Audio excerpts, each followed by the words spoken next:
Hey yo yo yo, salut les turfeuses, salut les turfeurs et bienvenue pour un nouveau pronostic de Benoît Requin. Ok, place au pronostic du quintet du vendredi 10 mai direction Paris-Vincennes pour le prix Léo Trop attelé, 2850 mètres, 16 partants, réunion 1, course 4. Il y a un rendement de distance de 25 mètres à partir du numéro 7 et l'indice de confiance, c'est 2 sur 5.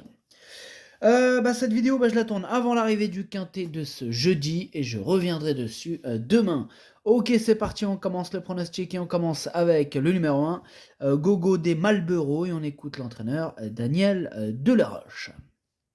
Alors, Gogo des Malboro, il s'est rapidement retrouvé le nez au vent la dernière fois et n'a perdu les places qu'à la fin. Il est très dur à l'effort, mais manque de changement de vitesse. J'espère qu'il n'a pas été marqué par cette sortie. Il semble avoir bien récupéré. Bon, il affronte quasiment les mêmes chevaux. Avec un meilleur parcours cette fois, il peut accrocher une place. Bon, ce numéro 1, pour ma part, je ne l'ai pas retenu. Donc on passe direct au numéro 2, Hardy Crown, et on écoute Dominique Loqueneux. Hardy Crown a très bien couru dans le quintet du 26 avril alors qu'il s'est lancé déjà au premier poteau. Il retrouve une opposition semblable et a très bien travaillé en vue de cet engagement. Johan le connaît par cœur et il sera de nouveau pieds nus. Il a encore une belle carte à jouer. Ce numéro 2 me plaît beaucoup. Lui, j'y crois, contrairement aux précédents cités, et je l'ai mis quatrième. Attention à lui. On passe au numéro 3, Galion, et on écoute Alexandre de Jésus. Galion a joué de malchance dans le quintet de référence. Il n'a jamais pu s'exprimer alors qu'il possédait beaucoup de ressources. J'avais demandé à mon fils de rester à la corde, mais ce n'était pas la bonne option. Il sera drivé différemment cette fois. Il a désormais 2 courses dans les jambes après un break et va se présenter au top. Sa place est dans les 3 premiers. Ce numéro 3 lui aussi me plaît bien. Lui, je l'ai mis 5ème. On passe au numéro 4, Imberland, et on écoute Madame Aurélie Germain. Imberland a bien tenu sa partie pour son retour à Vincennes, mais il n'a pas trouvé l'ouverture. Il est très bien le matin, aussi bien physiquement que mentalement. On découvre une belle opportunité en tête. Il faut juste pouvoir avoir un leader et un déroulement de course favorable. Il faut le préserver. Je ne serais pas surpris de le voir à l'arrivée. Moi, je serais plutôt surpris de le voir à l'arrivée, ce numéro 4, étant donné que je ne l'ai pas retenu. On passe au numéro 5 et on écoute Alexandre de Jésus.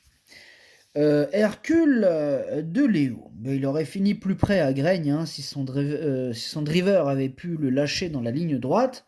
Il a eu mal aux pieds et a failli se perdre dans ses allures. Pour cette raison, il restera plaqué devant. Il est sur la montante sans être encore revenu aussi bien que l'été dernier.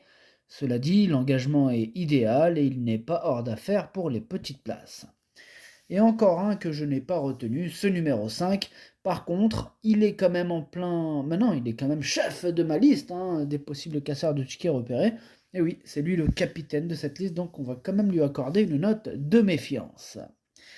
On enchaîne avec le numéro 6, c'est Gagneur, et on écoute Fabien Jans. Fabien Jans, comme vous préférez. Gagneur, il a bénéficié d'un déroulement de course idéal lors de son retour à Vincennes. Il retrouve une adversité similaire. Maintenant, on est peu nombreux en tête. Ce n'est pas un grand débouleur. Il va falloir du rythme en tête pour profiter de notre position au premier échelon. Il est vraiment bien en ce moment. Cela me paraît plus compliqué cette fois et j'envisage davantage une place dans les 5.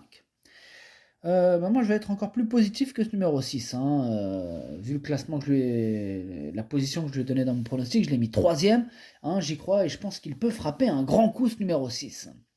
On passe au numéro 7, Feeling Boy, et on écoute Yves Dreux. Feeling Boy vient de très bien se comporter à Laval en refaisant du terrain. Je craignais d'être éliminé. On n'a pas les 6 ans ni les étrangers sur notre route. Il rend la distance, mais cela reste un engagement intéressant.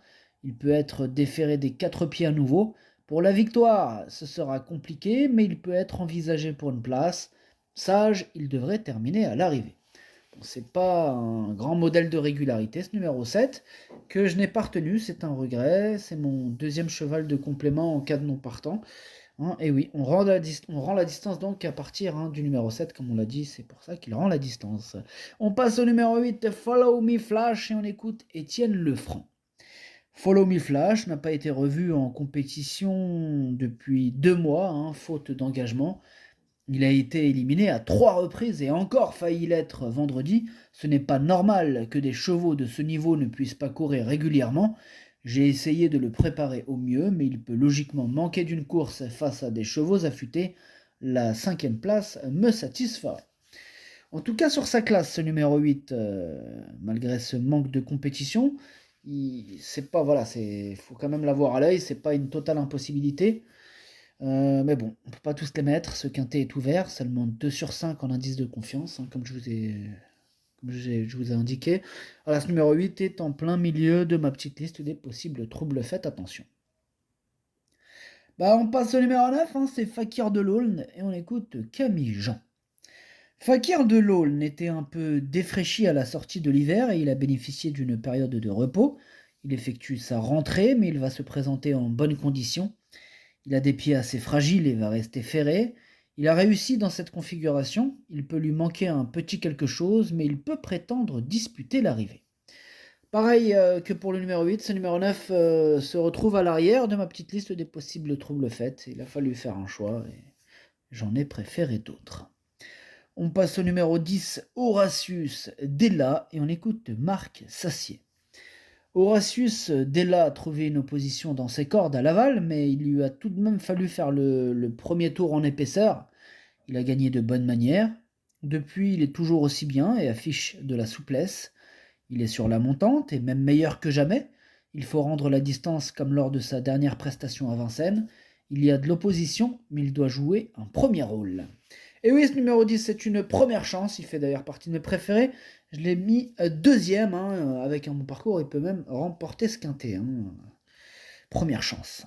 On passe au numéro 11, Guapo Mahboula, et on écoute Christian Bijon.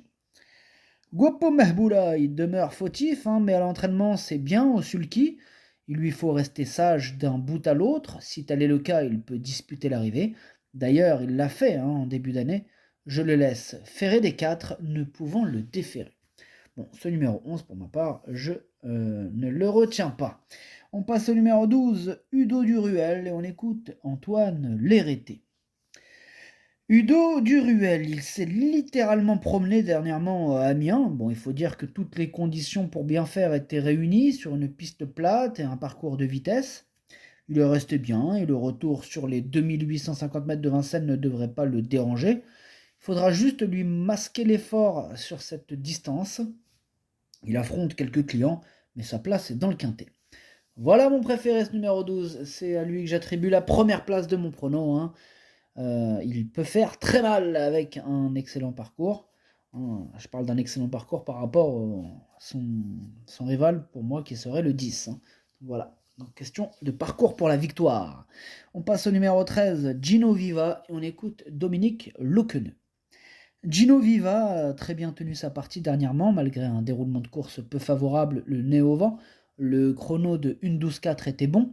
Il est resté en forme et l'engagement est favorable, mais ce n'est jamais facile de rendre la distance. Il sera de nouveau déféré des 4 pieds. Le lot est bien composé, mais il n'est pas hors d'affaire pour la 5e, voire la 4e place. Ouais, il est pas hors d'affaire et je suis d'accord avec Dominique Loqueneux. Moi, ce numéro 13, je l'ai carrément mis, je l'ai gardé, je l'ai mis 6e. Donc évidemment que je trouve qu'il ne soit pas hors d'affaire. Il me plaît bien, ce numéro 13, attention à lui. On passe au numéro 14, Ove Pont-Vautier. On n'aura pas les commentaires de l'entraîneur. En même temps, c'est qui? C'est Fabrice Soulois. Lui, il n'a jamais de commentaires. Il préfère aller pêcher, amuse-toi bien, tout seul. Ce numéro 14, lui aussi, je l'ai gardé, mais plutôt en fin de combinaison. On passe au numéro 15, Harvest de Bullière, et on écoute Benoît Vassard. Harvest de Bullière n'a surtout pas démérité pour son retour à Vincennes. Il a montré qu'il n'était pas gêné de s'y produire, d'autant qu'il a dû fournir son effort seul. Cette course lui a fait le plus grand bien. Il retrouve une opposition similaire. Avec une course rythmée, il ne sera que mieux. Benjamin retenu, Éric Raffin, qui le connaît parfaitement, le retrouve. Il peut viser le podium. Alors, il est vraiment chaud, Benoît Vassard, avec ce numéro 15. Il parle carrément de podium. Voilà, bah, moi, ce numéro 15, en tout cas, c'est lui mon gros regret, c'est lui mon cheval de complément, 4 non partants, attention, possible cassage en vue. Et on termine avec le numéro 16, Eddie Darling, et on écoute Jean-Michel Bazir. Eddie Darling est revenu à la maison depuis 15 jours après avoir été au pré-entraînement chez Sylvain Dupont. S'il avait été à 100%, ce serait un penalty. Maintenant, je l'estime seulement à 60%. On verra bien. Est-ce que 60% va suffire pour terminer à l'arrivée de ce quintet? Moi, je pense que oui, étant donné que je l'ai gardé en toute fin de combinaison.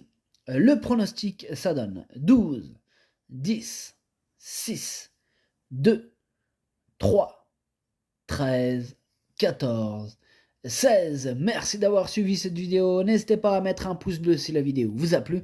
Pour accéder à tous mes tickets pour la course du quintet, rendez-vous directement en description de la vidéo. À jouer avec modération. Bonne chance. Chopez-le moi. Ciao.